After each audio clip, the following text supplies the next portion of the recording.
नमस्कार दोस्तों, खुश रहो।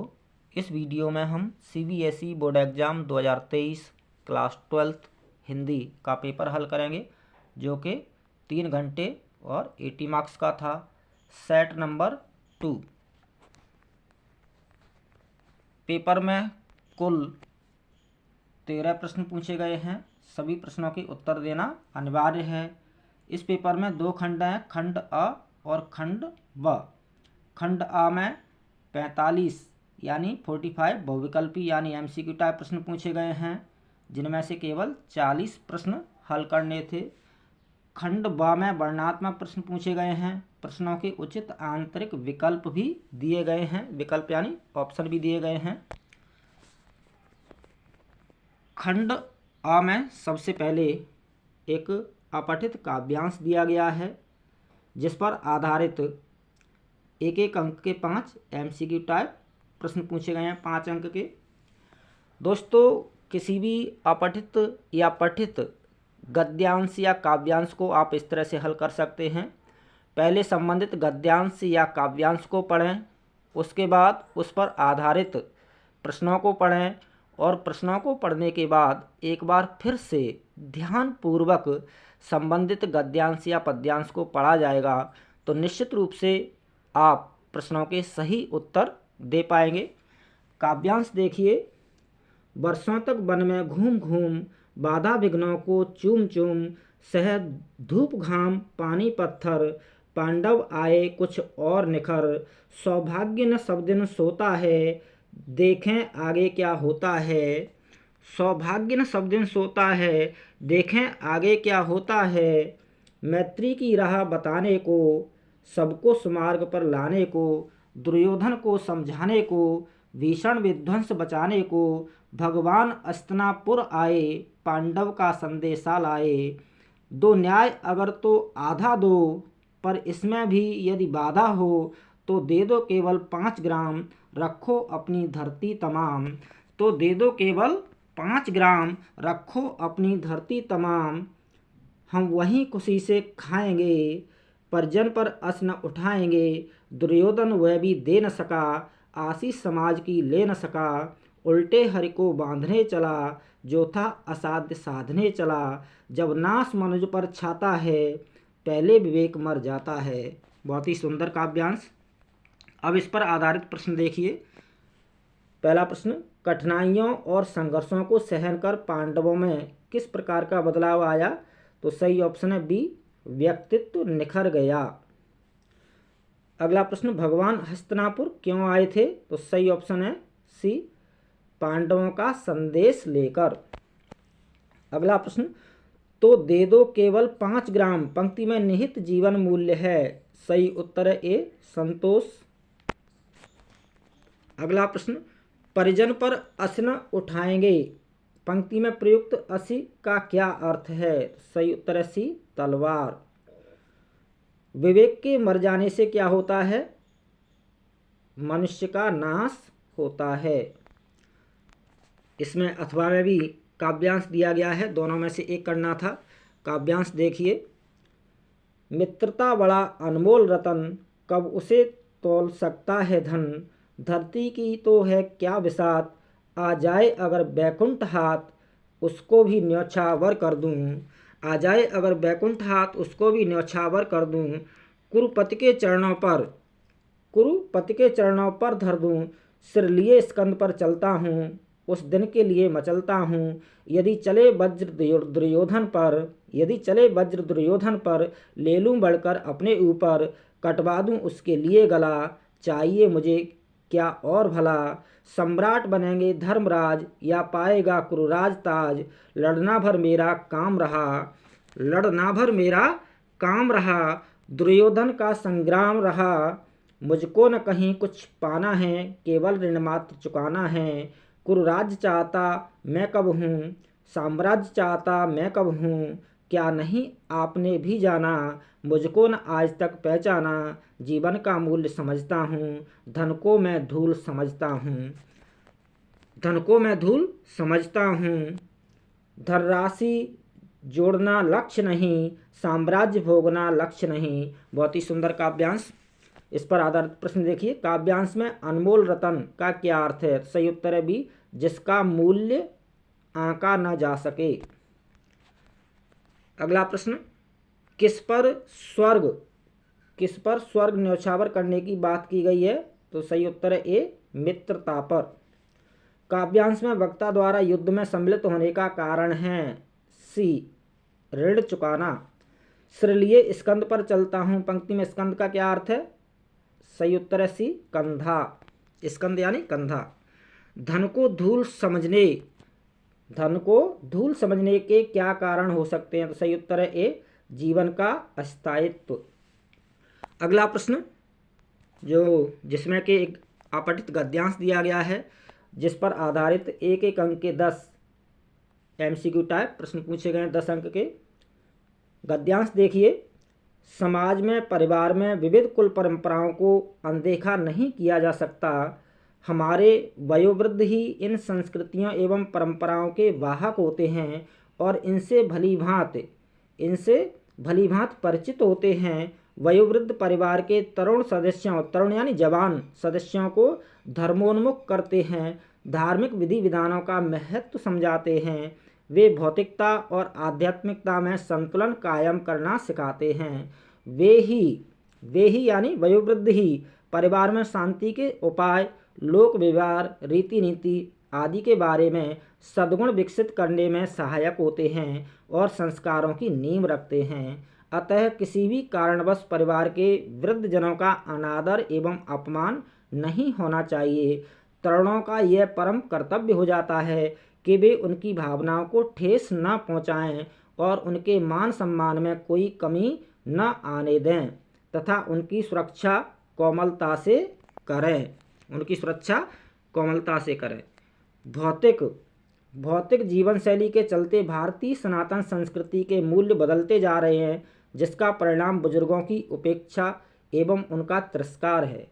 बुजुर्गों को दरकिनार करने से आज परिवारों में कलह, क्लेश, दुख, संताप बढ़ रहा है। भौतिक जीवन शैली से हमारी आस्थाओं के मूल्य ही बदल गए हैं। मानसिक अशांति बढ़ रही है, रोग शोक बढ़ रहे हैं। परिवार के तरुण सदस्यों से यह अपेक्षा की जाती है कि वे परिवार के वृद्ध जनों को अपने से अलग न करें एवं उनका यथोचित मान सम्मान करें। परिवार समाज की कसौटी पर खरी उतरने वाली धारणाओं, मान्यताओं एवं परंपराओं को तोड़ने मोड़ने का या उनकी अनदेखी करने का प्रयास कदापि न करें। संस्कार वही अच्छे होंगे जहां बुजुर्गों का, माँ बाप का मान सम्मान करते हुए उनके द्वारा निर्देशित संस्कृति एवं परंपराओं का ध्यान रखा जाएगा। बुजुर्ग जीवन के मूल्यों को जानने वाले होते हैं। उनका भी कर्तव्य है कि वे परिवार के हर मामले में अनावश्यक हस्तक्षेप इसलिए ना करें कि वे बुजुर्ग हैं। उनको भी हृदय की विशालता बनाए रखने में संकोच नहीं करना चाहिए। अब इस पर आधारित प्रश्न देखिए, वृद्धजनों को संस्कारों और रीति रिवाजों का वाहक क्यों माना जाता है? सही उत्तर है बी, क्योंकि वे इन्हें आने वाली पीढ़ियों तक पहुंचाते हैं। अगला प्रश्न, संस्कार संबंधी पारिवारिक परंपराओं के समाप्त होने का कारण है? सही उत्तर है ए, संयुक्त परिवारों का विघटन। वृद्ध व्यक्तियों को परिवार की धुरी क्यों माना जाता है? सही उत्तर है बी, परिवार में सद्गुणों और संस्कारों की नींव रखने के कारण। अगला प्रश्न, वृद्धजनों का अनादर करने के परिणामों के विषय में कौन सा कथन असत्य है? तो सही उत्तर है डी, भौतिक और आध्यात्मिकता का असंतुलन। अगला प्रश्न, बुजुर्गों के प्रति बढ़ती उपेक्षा और तिरस्कार का कारण है? सही उत्तर है बी, भौतिक जीवन शैली का प्रभाव। भौतिक सुख सुविधा के साधनों की वृद्धि ने जीवन को सुगम बनाने के साथ साथ क्या दुखद स्थितियां दी हैं? सही उत्तर है ए, शारीरिक और मानसिक व्याधियां। युवाओं को वृद्धों के साथ क्या नहीं करना चाहिए? सही उत्तर है ए, वृद्धों का अनादर और अपमान नहीं करना चाहिए। पारिवारिक विघटन को रोकने के लिए गद्यांश में वृद्धों से क्या अपेक्षा की गई है? तो सही उत्तर है डी, पारिवारिक मामलों में अनावश्यक हस्तक्षेप न करना। अगला प्रश्न, भौतिक भौतिक जीवन शैली से हमारी आस्थाओं के मूल्य ही बदल गए हैं। पंक्ति का आशय है। सही उत्तर ए, भौतिक जीवन शैली ने हमें अर्थ प्रदान बना दिया है। अगला प्रश्न जिसमें कथन और कारण दिया गया है, तो इसमें सही उत्तर है कथन है भारतीय सनातन संस्कृति के मूल्य बदलते जा रहे हैं, कारण भौतिक जीवन शैली का प्रभाव सर्वत्र हावी हो रहा है। तो सही उत्तर है ए, कथन तथा कारण दोनों सही हैं और कारण कथन की सही व्याख्या करता है। ए ऑप्शन सही है। तीसरा प्रश्न जिसमें एक पठित काव्यांश दिया गया है जो कि लक्ष्मण मूर्छा और राम का विलाप पाठ से लिया गया है, जिसके कवि गोस्वामी तुलसीदास हैं, और काव्यांश से संबंधित एक एक अंक के 5 MCQ टाइप प्रश्न पूछे गए हैं। काव्यांश देखिए। यह वृतांत दशानन सुनेहु, अति विषाद पुन पुन सिर धनुयु, व्याकुल कुंभकर्ण पहियावा, विविध जतन कर ताय जगावा, जागा निश्चर देखिए कैसा, मानव काल देह धरे वैसा, कुंभकर्ण बूझा केहु भाई, कुंभकर्ण बूझा कहु भाई, काहे तब मुख रहे सुखाई, कथा कही सब तेय अभिमानी, जही प्रकार सीता हरियाणी। इस पर आधारित प्रश्न देखिए। पहला प्रश्न, दशानन के बार बार सिर धुनने का क्या कारण था? तो सही उत्तर है डी, लक्ष्मण का स्वस्थ हो जाना। अत्यधिक शोक से अत्यधिक शोक से बेचैन होकर रावण किसके पास गया? सही उत्तर है सी, कुंभकर्ण के पास। अगला प्रश्न, कुंभकर्ण को असमय जगाने के पीछे रावण की क्या मनोदशा रही होगी? तो सही उत्तर है डी, कुंभकर्ण की शक्ति पर भरोसा। जागा निश्चर देखिए कैसा, पंक्ति में निश्चर से किसे संबोधित किया गया? तो सही उत्तर है बी, कुंभकर्ण को। अगला प्रश्न, कुंभकर्ण ने रावण से क्या पूछा? तो सही उत्तर है सी, दुखी होने का कारण। अगला प्रश्न चौथा, जिसमें अभिव्यक्ति और माध्यम पर आधारित प्रश्न पूछे गए। एक एक अंक के MCQ टाइप 5 प्रश्न पूछे गए, 5 अंक के। पहला प्रश्न, संचार का सबसे प्राचीन माध्यम कौन सा है? तो सही उत्तर है डी, समाचार पत्र। अगला प्रश्न, दूरदर्शन के लिए खबर लिखने की बुनियादी शर्त आप किसे मानते हैं? तो सही उत्तर है बी, दृश्य के साथ लेखन। अगला प्रश्न, खेल जगत से जुड़ी शब्दावली का उदाहरण है? सही उत्तर है बी, मलेशिया ने जर्मनी के आगे घुटने टेके। समाचार लिखते समय मुख्यतः कितने सवालों का जवाब देने की कोशिश की जाती है? तो इसका सही उत्तर है डी, 6 ककारों यानी 6 सवालों का जवाब देने की कोशिश की जाती है, जो कि 6 ककार कहलाते हैं। अगला प्रश्न, सुव्यवस्थित सृजनात्मक और आत्मनिष्ठ लेखन को पत्रकारिता की भाषा में क्या कहते हैं? सही उत्तर डी, फीचर। अगला प्रश्न, जिसमें एक पठित गद्यांश दिया गया है, जिस पर आधारित एक एक अंक के 5 MCQ टाइप प्रश्न पूछे गए हैं, 5 अंक के। गद्यांश देखिए। दिन भर के कार्यभार से छुट्टी पाकर जब मैं कोई लेख समाप्त करने या भाव को छंदबद्ध करने बैठती हूँ, तब छात्रावास की रोशनी बुझ चुकती है। मेरी हिरनी सोना तख्त के पैथाने फर्श पर बैठकर पागुर करना बंद कर देती है। कुत्ता बसंत छोटी मचिया पर पंजों में मुख रखकर आँख मूंद लेता है और बिल्ली गोधूली मेरे तकिए पर सिकुड़कर सो रहती है। पर मुझे रात की निस्तब्धता में अकेली न छोड़ने के विचार से कोने में दरी के आसन पर बैठकर बिजली की चकाचौंध से आँख मिचमिचाती हुई भक्तिन प्रशांत भाव से जागरण करती है। वह ऊँघती भी नहीं, क्योंकि मेरे सिर उठाते ही उसकी धुंधली दृष्टि मेरी आँखों का अनुसरण करने लगती है। यह भक्तिन पाठ से था, जिसकी लेखिका महादेवी वर्मा है।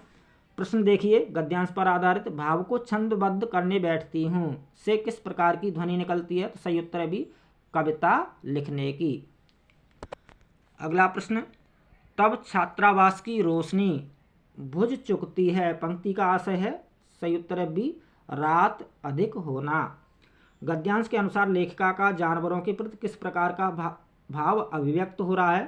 तो ए और बी दोनों ही ऑप्शन सही हैं। प्रेम का और वात्सल्य का दोनों ही ऑप्शन सही हैं, दोनों में से कोई भी आप कर सकते हैं। अगला प्रश्न, रात अधिक हो जाने के बाद भी भक्तिन जागने का प्रयास क्यों करती रहती थी? तो सही उत्तर है डी, लेखिका को अकेली न छोड़ने के विचार से। गद्यांश के अनुसार भक्तिन का लेखिका के प्रति किस प्रकार का भाव अभिव्यक्त होता है? तो सही उत्तर है सी, स्वामी भक्ति। अगला प्रश्न, जिसमें वितान भाग 2 के पाठों पर आधारित एमसीक्यू टाइप प्रश्न पूछे गए हैं। एक एक अंक के 10 प्रश्न यानी 10 अंक के। पहला प्रश्न, जब यशोधर पंत ने अपने आखिरी फाइल का फीता बांधा तब घड़ी में क्या समय हो रहा था? सही उत्तर है सी, 5:25। जूझ कहानी के लेखक का मन कहाँ जाने के लिए तड़पता था? सही उत्तर है डी, पाठशाला जाने।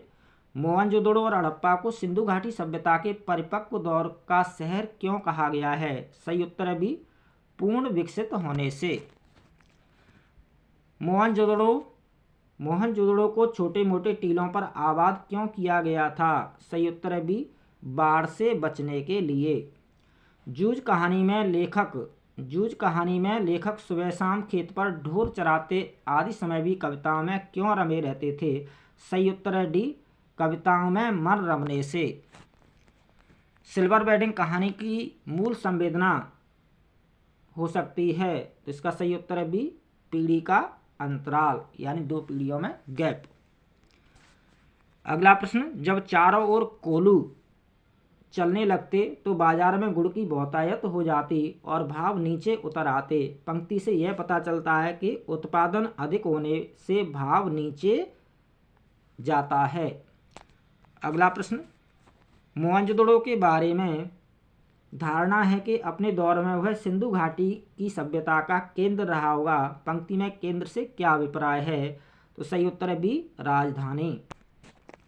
वसंत पाटिल का कक्षा में सम्मान क्यों था? सही उत्तर है सी, पढ़ने में होशियार एवं शांत था। ड्रेसिंग गाउन पहनते हुए यशोधर बाबू की आंखों में नमी क्यों आ गई थी? तो सही उत्तर है डी, ए और बी दोनों, यानी भूषण के व्यवहार के कारण और किशनदा के याद आने के कारण। सही ऑप्शन डी, ए और बी दोनों। खंड व, जिसमें वर्णनात्मक प्रश्न पूछे गए हैं।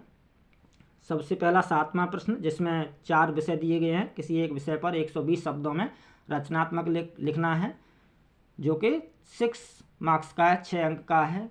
रचनात्मक लेख कैसे लिखना चाहिए, इसके लिए आप रचनात्मक लेखन वाला वीडियो चैनल पर देख सकते हैं। 8वां प्रश्न, जिसमें 3 प्रश्न दिए गए हैं। 3 में से कोई 2 प्रश्न करने थे, जिनका उत्तर लगभग 60 शब्दों में देना था। 3-3 अंक के 2 प्रश्न यानी 6 अंक के। पहला प्रश्न है, कहानी का नाट्य रूपांतरण करते समय हमें किस प्रकार की सावधानियां रखनी चाहिए? तो इसका उत्तर इस तरह से लिखा जा सकता है। कहानी की कथावस्तु का समय और स्थान के आधार पर विभाजन, घटनाक्रम के आधार पर दृश्यों का निर्माण, कहानी में आई विवरणात्मक टिप्पणियों की मंच सज्जा और या पार्श्व संगीत के माध्यम से अभिव्यक्ति, पर्याप्त मात्रा में संवादों की व्यवस्था, पात्रों के मनोभावों और द्वंद्व की उपयुक्त प्रस्तुति। कोई भी 3 बिंदु विस्तार से बताए जा सकते हैं। अगला प्रश्न ख, रेडियो पर किस तरह के कार्यक्रम प्रसारित किए जाते हैं? 19वीं शताब्दी में इसकी लोकप्रियता का क्या कारण था? इस प्रश्न का उत्तर इस तरह से लिखा जा सकता है। रेडियो पर प्रसारित होने वाले कार्यक्रम समाचार तथा समकालीन प्रस्तुति, ज्ञानवर्धक कार्यक्रम, खेलों का आंखों देखा हाल, गीत संगीत, नाटक आदि मनोरंजक कार्यक्रम। लोकप्रियता का कारण मनोरंजन के अन्य साधन आम आदमी के लिए उपलब्ध नहीं होना, सस्ता और सहजता से प्राप्त साधन, किसी भी स्थान पर ले जाने की सुविधा। अगला प्रश्न है ग, लेखन से आप क्या समझते हैं? लेखन के लिए अभ्यास क्यों आवश्यक है और कैसे? इस प्रश्न का उत्तर इस तरह से लिखा जा सकता है। लेखन का अभिप्राय भाषा के सहारे विचारों और भावों की अभिव्यक्ति, कारण अभिव्यक्ति एवं विचार करने की क्षमता विकसित करने के लिए, कैसे परंपरागत विषयों से हटकर मौलिक लेखन के प्रयास तथा अभ्यास द्वारा। इस तरह से इस प्रश्न का उत्तर लिखा जा सकता है। अगला प्रश्न 9वां, जिसमें 3 प्रश्न दिए गए हैं। 3 में से कि नहीं 2 प्रश्न हल करने थे। लगभग 80 शब्दों में उत्तर लिखना है, जो कि 4-4 अंक के यानी 2 प्रश्न 8 अंक के। पहला प्रश्न का मुद्रित माध्यमों के संदर्भ में लेखन के लिए ध्यान रखने योग्य 4 बातों का उल्लेख कीजिए। तो इस प्रश्न का उत्तर आप इस तरह से लिख सकते हैं। मुद्रित माध्यम के लेखन में ध्यान रखने वाली 4 बातें: भाषा, व्याकरण, वर्तनी और शैली का ध्यान रखना। दूसरी, समय सीमा और आवंटित जगह के अनुशासन का पालन। तीसरी, अशुद्धियों को ठीक करना। चौथी, सहज प्रवाह के लिए तारतम्यता बनाए रखना। अगला प्रश्न ख, इलेक्ट्रॉनिक माध्यम और प्रिंट माध्यम में क्या अंतर है, स्पष्ट कीजिए। तो इस प्रश्न का उत्तर इस तरह से लिखा जा सकता है। इलेक्ट्रॉनिक माध्यम समाज के प्रत्येक वर्ग के लिए उपयोगी, तुरंत घटी घटनाओं का प्रसारण संभव, जनसंचार का सबसे तेज माध्यम, 24 घंटे उपलब्ध। प्रिंट माध्यम केवल साक्षर वर्ग के लिए उपयोगी, तुरंत घटी घटनाओं का प्रकाशन संभव नहीं, समाचार प्रकाशित करने की समय सीमा तय होना, अपेक्षाकृत सस्ता, स्थायित्व होना, चिंतन मनन की सुविधा उपलब्ध होना। दोनों में ही यानी इलेक्ट्रॉनिक माध्यम और प्रिंट माध्यम 2-2 बिंदुओं का उल्लेख किया जा सकता है सुविधानुसार। अगला प्रश्न, उल्टा पिरामिड शैली क्या है, इसका प्रयोग कहाँ होता है। तो इस प्रश्न का उत्तर आप इस तरह से लिख सकते हैं। 9 का ग, इस प्रश्न का उत्तर इस तरह से लिखा जा सकता है। उल्टा पिरामिड शैली समाचार लेखन की सबसे लोकप्रिय, उपयोगी और बुनियादी शैली। सबसे महत्वपूर्ण तथ्य या सूचना सबसे प्रारंभ में लिखा जाता है। घटना, विचार, समस्या का ब्यौरा काल क्रमानुसार न होकर सबसे महत्वपूर्ण तथ्य या सूचना के अनुसार। और एक पिक्चर सा पेन से बनाया जा सकता है उल्टा पिरामिड का, जिसमें सबसे ऊपर इंट्रो या मुखड़ा, उसके नीचे बॉडी और उसके नीचे समापन, इस तरह का उल्टा ट्रायंगल सा या उल्टा पिरामिड सा बना करके ऊपर इंट्रो या मुखड़ा, बीच में बॉडी, नीचे समापन। प्रयोग, समाचार लेखन के लिए उल्टा पिरामिड शैली का प्रयोग किया जाता है। इस तरह से इस प्रश्न का उत्तर लिखा जा सकता है। अगला प्रश्न 10वां, जिसमें 3 प्रश्न दिए गए हैं। 3 में से कोई 2 प्रश्न करने थे, जो कि 2-2 अंक के यानी 4 अंक के हैं 2 प्रश्न। पहला प्रश्न का, तुलसी ने अपने पद धूत कहों अवधूत कहों में अपने स्वाभिमान को कैसे व्यक्त किया है, स्पष्ट कीजिए। तो इस प्रश्न का उत्तर इस तरह से लिखा जा सकता है। समाज में व्याप्त जातिगत भेदभावों तथा वर्ग भेद की अवहेलना करके, धर्म के आधार पर समाज का विभाजन करने वाले दुराग्रहों का तिरस्कार करके, इस तरह से इस प्रश्न का उत्तर लिखा जा सकता है। अगला प्रश्न ख, छोटा मेरा खेत कविता में कवि ने कागज के पन्ने को खेत की तरह क्यों कहा है, समझाइए। तो इस प्रश्न का उत्तर आप इस तरह से लिख सकते हैं। खेत की तरह ही कागज के पन्ने पर कल्पना के सहारे भावनाओं रूपी बीजों के अंकुर पल्लवित और पुष्पित हो रचना का रूप धारण करने के कारण कवि ने ऐसा कहा है। अगला प्रश्न ग, उषा कविता में प्रकृति में होने वाला परिवर्तन मानवीय जीवन चित्र बनकर किस प्रकार अभिव्यक्त हुआ है। तो इस प्रश्न का उत्तर आप इस तरह से लिख सकते हैं। भोर के समय आकाश में गहरा नीला रंग छा जाता है, जिसमें से उगते सूर्य की श्वेत आभा झांकने लगती है। उस समय ऐसा लगता है मानो नीले रंग के जल में किसी सुंदरी की गोरी देह झिलमिला रही है। अगला प्रश्न 11वां, जिसमें 3 प्रश्न दिए गए हैं। 3 में से कोई 2 प्रश्न करने थे, जिनका उत्तर लगभग 60 शब्दों में देना था, जो कि 3-3 अंक के यानी 6 अंक के हैं। 6 अंक के 2 प्रश्न। पहला प्रश्न देखिए, पहला प्रश्न 11वें का क, आत्मपरिचय कविता में कवि को यह संसार अपूर्ण क्यों लगता है। 3-3 अंक के। तो इसका उत्तर इस तरह से लिखा जा सकता है। कवि को संसार अपूर्ण लगने के कारण संसार की विषमताएं, सुख दुख से निर्लिप्त होकर अपने अनुसार रहना, संसार की स्वार्थी वृत्ति, भावनाओं को अधिक महत्व देना तथा संसार का भाव शून्य होना। इस तरह से इस प्रश्न का उत्तर लिखा जा सकता है।